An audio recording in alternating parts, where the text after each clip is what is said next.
Hello and welcome to this MOOC on data logging in the context of NanoEdge AI Studio tool. My name is Nicolas. I'm a member of the STM32 technical support at ST, and I will be your presenter today. The general workflow of the NanoEdge Studio is composed of several steps. Some of them are handled by the tool, while others are under the user's responsibility.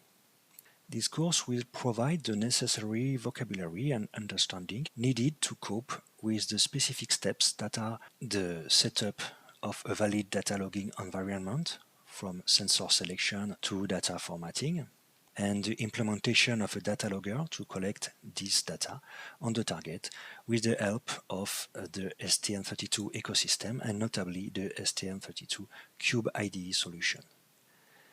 The setup of the application that will use the output of the NanoEdge AI Studio to perform the task selected in the tool.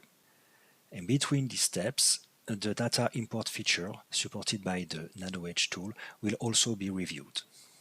This training is composed of 8 chapters, including this introduction, for a total duration of around 80 minutes. It is meant to be as practical as possible so that only the 2 first chapters will be purely theoretical. All the following chapters will be mostly hands-on, done at reasonable pace so that attendees are able to do it in the meantime. After presenting the hardware and software tools needed for the hands-on chapters, the third chapter will introduce the main concepts and subtlety of data logging in the context of the NanoEdge AI Studio, from the data collection to its formatting and import in the NanoEdge AI Studio tool. It will also emphasize the levers, the variables of data logging that can be adjusted in order to get the best out of the NanoEdge AI Studio engine. In Chapter 4, the first hands-on will focus on the embedded data logging capabilities of the NanoEdge AI Studio when working on the STWIN-KT1B board. The Chapter 5 will present a simple data logger created from scratch in the STM32 ecosystem, still for the STEval STWIN-KT1B board, but with sufficient information to adapt it on other STM32-based platforms.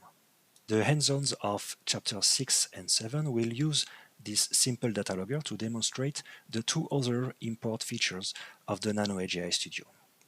And the Chapter 8 will practically demonstrate how to use a library generated by the NanoEdge AI Studio, starting from the same project as in Chapter 5. This is the end of the introduction. You may now proceed to the Chapter 1.